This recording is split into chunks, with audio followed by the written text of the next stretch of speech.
Salam damai sejahtera untuk saudara semua di GSKI Petani Surabaya dan sekitarnya dimanapun saudara mengikuti ibadah raya di hari Minggu ini. Kiranya damai sejahtera dan hadirat Tuhan menyertai saudara semua. Perkenalkan, nama saya Jeffrey Rahmat dari Jakarta Praise Community Church atau yang lebih dikenal dengan sebutan JPCC. Pada kesempatan ini saya juga ingin mengucapkan terima kasih kepada Bapak Gembala yaitu Pendeta Aswin Tanu Seputra yang telah memberikan kesempatan dan kepercayaan kepada saya untuk menyampaikan firman Tuhan di kebaktian online di hari ini. Musim pandemi ini belum juga berakhir. Meskipun puji Tuhan sudah ada titik terang yang mulai terlihat. Diperlukan kerjasama kita semua untuk tidak menjadi lengah dan tetap disiplin dalam menjaga protokol kesehatan. Sebelum saya menyampaikan firman Tuhan, mari kita hampiri Tuhan dalam doa lebih dahulu. Mari kita berdoa bersama-sama. Bapa yang baik, yang kami kenal dalam nama Tuhan kami Yesus Kristus, kami mengucap syukur untuk hari yang baru yang Tuhan berikan. Terima kasih untuk kesetiaan dan kasih karunia-Mu ya Tuhan. Meskipun kami tidak selalu mengerti apa yang sedang terjadi di sekitar kami, tapi satu hal yang kami tahu bahwa Engkau tidak pernah meninggalkan kami. Hati dan pikiran kami terbuka, siap untuk menerima kebenaran firman-Mu. Urapilah kami semua, baik yang berbicara maupun yang mendengarkan, supaya firman-Mu dapat diterima dengan baik, tertanam, bertumbuh, dan berbuah banyak dalam kehidupan kami. Biar bukan hanya sekedar informasi yang kami dapatkan, tetapi juga pewahyuan yang sanggup mengubahkan kehidupan kami. Sehingga transformasi terjadi, hidup kami memuliakan nama-Mu dan menjadi berkat buat banyak orang. Di dalam nama Yesus Tuhan kami berdoa. Amin. Setelah mengikuti Tuhan hampir 4 dekade, saya belajar bahwa salah satu hal yang sangat penting dalam perjalanan kita sebagai orang Kristen adalah mempunyai identitas diri yang benar, yang sesuai dengan identitas dari kerajaan Allah. Tanpa identitas diri yang benar, maka tidak banyak pencapaian yang dapat kita lakukan. Sama halnya tanpa KTP atau paspor, kita tidak dapat berbuat banyak dan tidak dapat berpergian jauh. Kalau kita baca Alkitab, maka kita akan menemukan bahwa sebenarnya godaan pertama yang dilakukan iblis terhadap manusia di Taman Eden adalah tentang identitas diri. Mari kita baca lebih dahulu kitab Kejadian pasal yang ketiga, ayat yang keempat dan kelima. Firman Tuhan katakan, tetapi ular itu berkata kepada perempuan itu, sekali-kali kamu tidak akan mati, tetapi Allah mengetahui bahwa pada waktu kamu memakannya, matamu akan terbuka, dan kamu akan menjadi seperti Allah, tahu tentang yang baik dan yang jahat. Dikatakan bahwa manusia mau menjadi seperti Allah. Mereka lupa bahwa mereka diciptakan sudah serupa dan segambar dengan Allah. Seperti yang kita baca dalam Kejadian 1 ayat yang ke-26. Berfirmanlah Allah, baiklah kita menjadikan manusia menurut gambar dan rupa kita, supaya mereka berkuasa atas ikan-ikan di laut dan burung-burung di udara, dan atas ternak, dan atas seluruh bumi, dan atas segala binatang melata yang merayap di bumi. Demikian juga pencobaan yang Yesus terima dari iblis di padang gurun, 2 di antara 3 cobaan tentang identitas diri. Mari kita baca lebih dahulu kitab Matius pasal yang keempat, ayat yang ketiga sampai ayat yang ke-7. Lalu datanglah si pencoba itu dan berkata kepadanya, jika engkau anak Allah, perintahkanlah supaya batu-batu ini menjadi roti. Tetapi Yesus menjawab, ada tertulis manusia hidup bukan dari roti saja, tetapi dari setiap firman yang keluar dari mulut Allah. Kemudian iblis membawanya ke kota suci dan menempatkan dia di bubungan bait Allah. Lalu berkata kepadanya, jika engkau anak Allah, jatuhkanlah dirimu ke bawah, sebab ada tertulis, mengenai engkau, ia akan memerintahkan malaikat-malaikatnya, dan mereka akan menatang engkau di atas tangannya, supaya kakimu jangan terantuk kepada batu. Yesus berkata kepadanya, ada tertulis, janganlah engkau mencobai Tuhan Allahmu. Kita lihat, pencobaan yang diterima Yesus adalah tentang identitas diri juga. Namun berbeda dengan manusia pertama, yaitu Adam, Yesus tidak lupa siapa dirinya, bahwa dialah anak Allah. Kita lihat dari sejak awal, iblis ingin sekali untuk mengacaukan identitas diri kita. Sebab iblis tahu bahwa kalau kita mempunyai identitas diri yang benar, maka kita dapat melakukan perkara-perkara besar yang Tuhan mau kita lakukan. Karena identitas diri itu ibaratnya sebuah password atau PIN. Kalau benar yang dimasukkan, maka semua akses akan terbuka. Apa sih identitas diri? Identitas diri adalah cara kita memandang diri kita sendiri. Identitas diri adalah cara kita memandang diri kita sendiri. Amsal 23 ayat yang ke-7a katakan, sebab seperti orang yang membuat perhitungan dalam dirinya sendiri, demikianlah ia. Jadi yang penting bukan bagaimana orang lain memandang kita, tetapi bagaimana cara kita memandang diri kita sendiri. Karena orang lain belum tentu mempunyai cara pandang yang benar tentang diri kita. Apalagi kalau mereka tidak mengenal kita dengan baik. Hal yang sama terjadi kepada Yesus. Kita bisa baca dari Matius pasal yang ke-16 ayat yang ke-13 sampai ayat yang ke-17. Dikatakan setelah Yesus tiba di daerah Kaisaria Filipi, ia bertanya kepada murid-muridnya, kata orang, siapakah anak manusia itu? Jawab mereka, ada yang mengatakan Yohanes Pembaptis, ada juga yang mengatakan Elia, dan ada pula yang mengatakan Yeremia atau salah seorang dari para nabi. Lalu Yesus bertanya kepada mereka, tetapi apa katamu, siapakah aku ini? Maka jawab Simon Petrus, engkau adalah Mesias, anak Allah yang hidup. Kata Yesus kepadanya, berbahagialah engkau Simon bin Yunus, sebab bukan manusia yang menyatakan itu kepadamu, melainkan Bapa-Ku yang di surga. Kita lihat di zaman itu pun banyak orang yang salah persepsi tentang siapa Yesus. Tetapi Yesus tidak mempermasalahkan hal tersebut, yang penting dia tahu siapa dirinya. Demikian juga dengan murid-muridnya. Dan selama cara pandang kita tentang diri kita sendiri benar, maka kita tidak mudah untuk digoyahkan. Mari kita lihat salah satu perumpamaan yang terkenal yang Yesus berikan dalam Lukas pasal yang ke-15 ayat yang ke-11 sampai ayat yang ke-24 tentang anak yang terhilang. Yesus berkata lagi dalam ayat yang ke-11, dikatakan, ada seorang mempunyai 2 anak laki-laki. Kata yang bungsu kepada bapaknya, Bapa berikanlah kepadaku bagian harta milik kita yang menjadi hakku. Lalu ayahnya membagi-bagikan harta kekayaan itu di antara mereka. Beberapa hari kemudian anak bungsu itu menjual seluruh bagiannya itu lalu pergi ke negeri yang jauh. Di sanalah ia memboroskan harta miliknya itu dengan hidup berfoya-foya. Setelah dihabiskannya semuanya, timbullah bencana kelaparan di dalam negeri itu dan ia pun mulai melarat. Lalu ia pergi dan bekerja kepada seorang majikan di negeri itu. Orang itu menyuruhnya ke ladang untuk menjaga babinya. Lalu ia ingin mengisi perutnya dengan ampas yang menjadi makanan babi itu. Tetapi tidak seorang pun yang memberikannya kepadanya. Nah, berhenti di sini sebentar. Dosa mulai masuk pada saat hubungan antara anak bungsu ini dengan ayahnya terputus. Dan dosa itu mempunyai sifat, yaitu menurunkan nilai. Dari seorang yang mempunyai banyak uang, melorot menjadi seorang buruh upahan. Dari keadaan yang nyaman di rumah bapaknya, dia sekarang berada di kandang babi.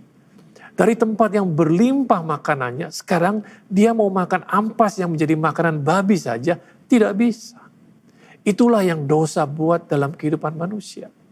Dosa tidak mempunyai rasa hormat. Dosa akan terus mengambil apa saja yang dia bisa ambil. Yesus katakan, pencuri datang untuk mencuri, membunuh, dan membinasakan. Nah, kita teruskan di ayat yang ke-17, lalu ia menyadari keadaannya. Katanya, betapa banyaknya orang upahan Bapakku yang berlimpah-limpah makanannya. Tetapi aku di sini mati kelaparan. Aku akan bangkit dan pergi kepada Bapakku dan berkata kepadanya, Bapa, aku telah berdosa terhadap surga dan terhadap Bapa. Aku tidak layak lagi disebut anak Bapa. Jadikanlah aku sebagai salah seorang upahan Bapa. Maka bangkitlah ia dan pergi kepada bapaknya. Nah, berhenti lagi sampai di sini. Ayat 17 sampai ayat 19 ini merupakan langkah-langkah dari sebuah pertobatan. Pertama, anak bungsu ini sadar akan kesalahannya, sadar akan keadaannya. Namun sadar saja tidak cukup, niat saja masih kurang. Apa yang harus dilakukan berikutnya? Si bungsu ini bangkit dan berbalik. Dia balik kepada bapaknya. Itulah langkah-langkah dari sebuah pertobatan. Kemudian ayat yang ke-20 dikatakan, maka bangkitlah ia dan pergi kepada bapaknya. Ketika ia masih jauh, ayahnya telah melihatnya, lalu tergeraklah hatinya oleh belas kasihan. Ayahnya itu berlari mendapatkan dia, lalu merangkul dan mencium dia. Ayahnya melihat bahwa anaknya sudah tidak lagi seperti yang dulu. Langkah kakinya berat, raut mukanya tidak lagi bersinar, pakaiannya lusuh, bau dan tidak memakai alas kaki. Yang pasti tidak ada sukacita di raut wajahnya. Ada perasaan tertuduh dan dipenuhi perasaan bersalah. Maka tergeraklah hati sang bapa oleh belas kasihan. Dia berlari mendapatkan anak bungsu ini, biar bagaimanapun juga si bungsu ini tetap anaknya. Kemudian ayat 21 katakan, kata anak itu kepadanya, "Bapa, aku telah berdosa terhadap surga dan terhadap Bapa. Aku tidak layak lagi disebut anak Bapa." Nah, perhatikan, sebelum pulang, si bungsu sudah merencanakan apa yang akan dia katakan kepada bapaknya. Dia sudah membuat skenario di pikirannya bahwa kalau dia bertemu dengan bapaknya, dia langsung mau mengakui kesalahannya dan mengambil sikap merendah. Nah, ini kalimat yang sudah direncanakan untuk diucapkan ketika dia bertemu dengan bapaknya. Dia katakan, "Bapa, aku telah berdosa terhadap surga dan terhadap Bapa. Aku tidak layak lagi disebut anak Bapa. Jadikanlah aku sebagai salah seorang upahan Bapa." Dan benar, ketika mereka bertemu, apa yang sudah direncanakan untuk diucapkan, itu dikatakannya. Tetapi belum sampai dia katakan komplit, dia belum mengatakan, "Jadikanlah aku sebagai salah seorang upahan Bapa," bapaknya sudah merespon lebih dahulu. Ayat 22 katakan seperti ini, tetapi ayahnya itu berkata kepada hamba-hambanya, "Lekaslah bawa kemari jubah yang terbaik, pakaikanlah itu padanya dan kenakanlah cincin pada jarinya dan sepatu pada kakinya.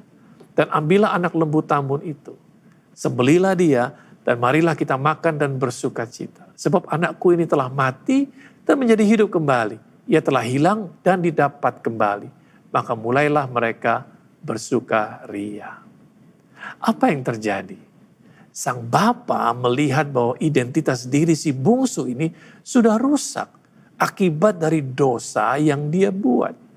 Si bungsu ini meninggalkan rumah sebagai seorang anak ketika dia membawa hartanya. Namun ketika dia pulang ke rumah, dia hanya ingin menjadi seorang budak sebagai orang suruhan. Seorang budak tidak mempunyai hak. Jadi juga tidak mempunyai masa depan yang cerah. Seorang budak tidak menjadi tuan buat dirinya sendiri. Dan yang menarik buat saya adalah ketika Alkitab mencatat bapaknya berkata, lekaslah kepada semua hamba-hambanya. Artinya cepat, ayo segera, jangan tunggu-tunggu lagi. Lekaslah, bawa kemari jubah yang terbaik. Nah, kalau dipikir-pikir, ngapain juga dipakaikan jubah? Kan dia cuma pulang ke rumah. Dia masih dalam keadaan kotor dan lusuh. Yang dia perlu adalah mandi supaya dia bersih. Nah, tidak semua orang pada zaman itu memakai jubah. Hanya orang-orang tertentu seperti orang kaya, orang yang mempunyai kedudukan dan terpandang yang memakai jubah. Namun dengan memakaikan jubah yang terbaik, sang bapa ingin membuat suatu statement, suatu pernyataan bahwa ia ingin mengembalikan martabat anaknya. Kemudian dia perintahkan untuk memakaikan cincin pada jarinya.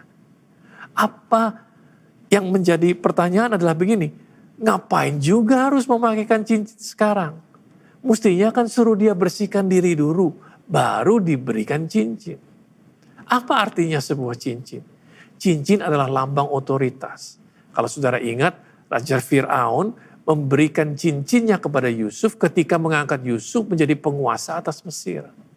Dengan memasangkan cincin ini, sang bapa membuat pernyataan bahwa dia mengembalikan otoritas anaknya. Luar biasa bukan? Ingat, anak bungsu ini tadinya hanya berpikir ketika dia pulang dia mau jadi seorang budak. Budak sama sekali gak punya otoritas. Namun bapaknya memberikan kepadanya lebih dari yang dia pikirkan.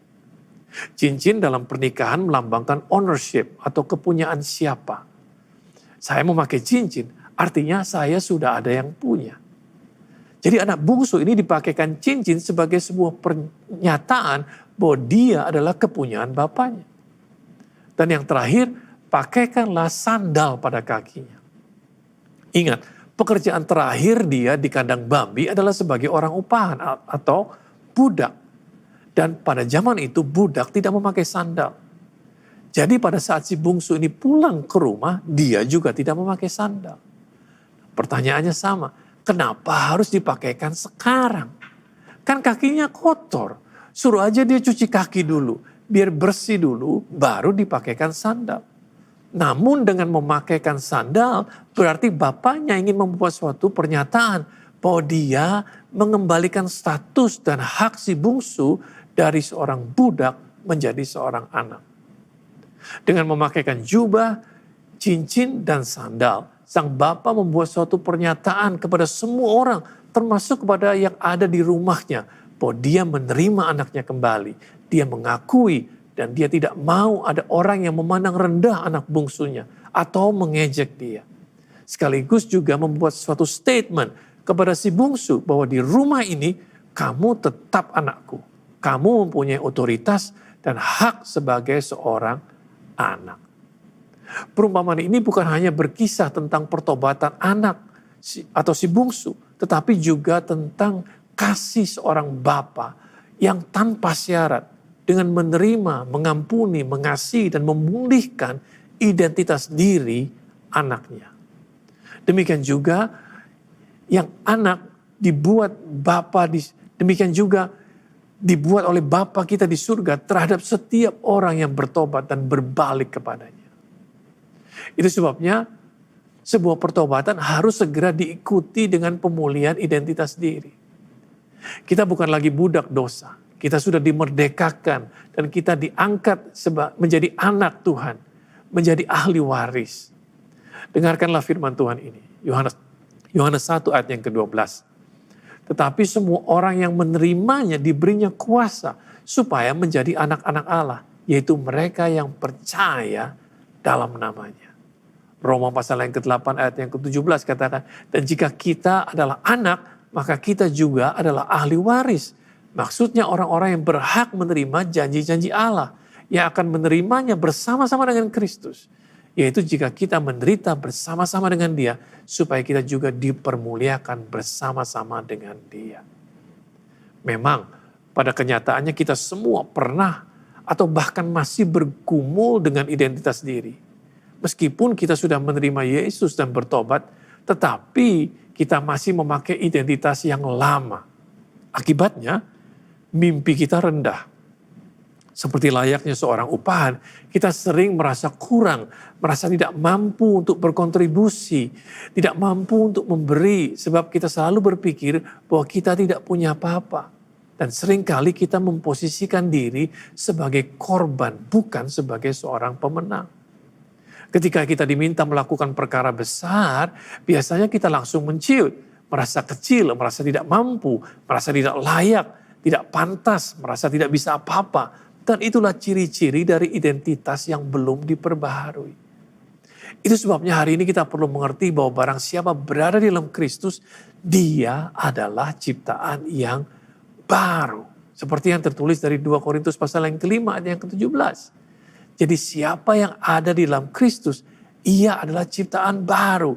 Yang lama sudah berlalu, sesungguhnya yang baru sudah datang. Mengapa kita semua bergumul dengan identitas diri? Roma pasal yang ketiga ayat 23 katakan, karena semua orang telah berbuat dosa dan telah kehilangan kemuliaan Allah. Seperti yang sudah saya katakan tadi, bahwa dosa sifatnya mengurangi nilai dan mengakibatkan manusia kehilangan gambar diri yang sebenarnya seperti yang pada mulanya Tuhan ciptakan. Padahal dari identitas diri inilah kita mendapatkan yang namanya harga diri. Apa itu harga diri? Harga diri adalah nilai yang kita letakkan atas diri kita sendiri. Dan dari nilai yang kita letakkan atas diri kita sendiri menentukan bagaimana orang lain memperlakukan kita. Jadi kalau kita tidak suka bagaimana kita diperlakukan oleh kebanyakan orang, jangan marah lebih dahulu. Lebih baik kita periksa diri lebih dahulu. Jangan-jangan memang kita menaruh harga yang rendah atas diri kita sendiri. Sehingga tidak heran kalau banyak orang menganggap kita rendah dan memperlakukan kita secara sembarangan. Kalau kita tidak mempunyai harga diri yang sehat, maka kita akan kesulitan dalam mengenali arti kehidupan. dan juga kesulitan untuk mengenali tujuan hidup. Orang-orang hebat di Alkitab pun bergumul dengan identitas diri. Dan sebelum mereka dapat melakukan rencana Tuhan dalam hidup mereka, Tuhan harus berurusan lebih dahulu dengan gambar diri mereka. Beberapa contoh yang saya bisa berikan, khususnya tentang Musa dalam kitab Keluaran pasal yang ketiga ayat yang ke-9 sampai 11. Dikatakan, sekarang seruan orang Israel telah sampai kepadaku, juga telah kulihat betapa kerasnya orang Mesir menindas mereka. Jadi sekarang pergilah, aku mengutus engkau kepada Fir'aun untuk membawa umatku, orang Israel, keluar dari Mesir. Di sini Tuhan sedang memberitahukan kepada Musa apa yang menjadi kehendaknya. Namun bagaimana Musa bereaksi? Di ayat yang ke-11 katakan, tetapi Musa berkata kepada Allah, siapakah aku ini? Maka aku akan menghadapi Fir'aun dan membawa orang Israel keluar dari Mesir. Sepertinya Musa kesulitan untuk mempercayai tujuan hidup yang Tuhan sudah siapkan untuk dia. Meskipun Tuhan sendiri yang memberitahu, tetapi Musa kesulitan untuk percaya. Saya tahu bahwa beberapa tahun belakangan ini banyak sekali pelajaran tentang tujuan hidup atau the purpose of God. Banyak orang, terutama anak-anak muda, ingin tahu apa sih tujuan hidup yang Tuhan punya buat mereka. Alasan mereka adalah karena mereka tidak mau hidup sia-sia. Well, itu semua baik, tetapi saya harap sekarang saudara mengerti bahwa ada yang lebih mendasar, ada hal yang lebih mendasar dari mengenali tujuan hidup yang Tuhan punya buat kita, yaitu membangun identitas diri yang benar. Bagaimana sebenarnya cara Musa memandang dirinya sendiri? Kita mendapatkannya dalam kitab Keluaran pasal yang keempat ayat yang ke-10 sampai 13. Lalu kata Musa kepada Tuhan, Tuhan, aku ini tidak pandai bicara, dahulu pun tidak, dan sejak engkau berfirman kepada hamba-hambamu pun tidak. Aku berat mulut dan berat lidah. Tetapi Tuhan berfirman kepadanya, siapakah yang membuat lidah manusia? Siapakah yang membuat orang bisu atau tuli? Membuat orang melihat atau buta. Bukankah aku yakni Tuhan? Oleh sebab itu pergilah, aku akan menyertai lidahmu dan mengajar engkau apa yang harus kau katakan. Tetapi Musa berkata, Tuhan, utuslah kiranya siapa saja yang patut kau utus. Kita lihat bagaimana repotnya Tuhan meyakinkan Musa akan kemampuan dirinya sendiri. Musa bahkan berani membantah Tuhan yang menciptakan dia. Bukankah hal yang sama sering kita lakukan? Kita lihat betapa kuatnya identitas diri yang keliru melekat pada diri Musa, sehingga menghalangi Tuhan untuk melakukan rencananya. Namun saya senang bahwa Tuhan kita tidak pernah menyerah. Dia terus menolong Musa supaya Musa dapat memulihkan gambar dirinya, memandang dirinya dengan benar, sesuai dengan cara Tuhan memandang dia. Itu sebabnya kita perlu mengubah cara kita berpikir tentang siapa diri kita di hadapan Tuhan. Sehingga kita dapat mengenali dan menjalankan rencana Tuhan. Sebab percuma saja kita mau mengerti rencana Tuhan kalau kita belum mempunyai identitas diri yang benar. Karena rencana Tuhan buat kita itu selalu besar. Dan kelihatan seolah-olah berada di luar jangkauan kita. Itu sebabnya dibutuhkan iman untuk mengenapinya. Karena dengan kekuatan kita sendiri, kita tidak akan mampu untuk melakukannya. Tanpa gambar diri yang tepat, maka sulit buat kita untuk bisa mengenali rencananya. Yang berikutnya, gambar diri yang salah akan menghalangi kita untuk dapat menikmati janji Tuhan. Contoh yang sangat jelas terjadi ketika bangsa Israel disuruh Tuhan mengutus para pemimpin dari setiap suku untuk mengintai tanah perjanjian. 10 orang pemimpin yang pergi mengintai mempunyai identitas yang keliru tentang dirinya sendiri. Yang menyebabkan mereka juga mengambil keputusan yang keliru. Seperti yang kita baca dalam kitab Bilangan pasal yang ke-13 ayat yang ke-33. Dikatakan juga kami lihat di sana orang-orang raksasa, orang enak yang berasal dari orang-orang raksasa. Dan kami lihat diri kami seperti belalang. Perhatikan, dan kami lihat diri kami seperti belalang. Dan demikian juga mereka terhadap kami. Kami melihat diri kami, itulah identitas diri mereka. Dan mereka melihat diri mereka sendiri seperti belalang. Dan karena mereka melihat diri mereka sendiri seperti belalang, maka orang lain juga melihat dan memperlakukan mereka seperti belalang. Belalang itu binatang yang kecil, dan apa saja yang dilihat dari sudut pandang belalang adalah besar. Terlihat seperti raksasa. Mengapa ke-10 orang pengintai yang adalah pemimpin ini tidak dapat masuk dalam tanah perjanjian? Karena mereka tidak mempunyai identitas diri yang benar. Sedangkan 2 orang pemimpin yang lain mempunyai cara pandang yang berbeda. Dalam kitab Bilangan pasal yang ke-14 ayat yang ke-6 sampai ke-8 dikatakan, tetapi Yosua bin Nun dan Kaleb bin Yefune yang termasuk orang-orang yang telah mengintai negeri itu mengoyakkan pakaiannya dan berkata kepada segenap umat Israel, negeri yang kami lalui untuk diintai itu adalah luar biasa baiknya. Jika Tuhan berkenan kepada kita, maka ia akan membawa kita masuk ke negeri itu dan akan memberikannya kepada kita. Suatu negeri yang berlimpah-limpah susu dan madunya. Bukan hanya cara pandangnya yang berbeda, namun Yosua dan Kaleb mempunyai otoritas Allah dalam hidup mereka. Dan otoritas Allah itu datang karena mereka mempunyai cara pandang yang benar tentang diri mereka sendiri. Jadi perlu diketahui bahwa otoritas Tuhan dalam hidup kita terkait dengan cara pandang kita tentang diri kita sendiri. Identitas kita yang sebenarnya tidak datang dari sosial media, juga tidak datang dari apa kata orang tentang kita, atau apa kata orang tua kita tentang kita, atau apa kata guru kita tentang kita. Tapi identitas diri kita yang sebenarnya datang dari Bapa kita yang di surga yang menciptakan kita.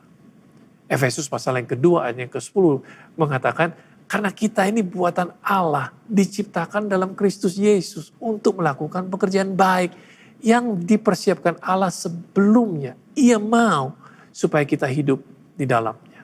Saya senang dalam terjemahan New Living Translation, bahasa Inggris dikatakan, for we are God's masterpiece. He has created us anew in Christ Jesus, so we can do the good things He planned for us long ago. Kita adalah God's masterpiece, produk unggulannya Tuhan. Kita ini harganya sangat mahal. Terbukti dengan harga yang dibayarkan untuk menebus kita adalah dengan darah Yesus sendiri. Berarti hidup kita ini di mata Tuhan sangat tinggi nilainya. Demikianlah cara Tuhan memandang kita. Kalau saudara mau hidupmu berarti, saudara harus memulihkan cara pandang saudara tentang diri saudara sendiri. Disesuaikan dengan cara pandang Tuhan yang adalah pencipta saudara. Kalau kita mempunyai cara pandang yang sama dengan cara pandang Tuhan, maka kita tidak akan cepat menyerah dengan persoalan yang sedang kita hadapi. Kita berani membidik yang lebih tinggi, berani mimpi yang lebih besar, sehingga hidup kita menjadi berarti, serta membawa dampak yang baik, yang positif, serta memuliakan nama Tuhan yang sudah menebus kita. Banyak orang di zaman sekarang ini terlalu peduli dengan apa kata orang tentang diri mereka. Bukannya itu tidak penting, tetapi jangan sampai apa kata orang tentang diri kita menjadi lebih penting daripada apa kata Tuhan tentang diri kita. Kalau saya dalam keadaan lemah dan perlu dikuatkan imannya, saya selalu berusaha mengingatkan diri saya sendiri tentang siapa saya di dalam Kristus. Dan apa janji-janji Tuhan dalam hidup saya. Saya biasanya berdiri di depan cermin dan mengatakan kepada diri saya sendiri, I am God's masterpiece. Aku ini produk unggulannya Tuhan. Aku ini ciptaan yang baru. Aku ini diciptakan unik. Kejadianku dahsyat dan ajaib.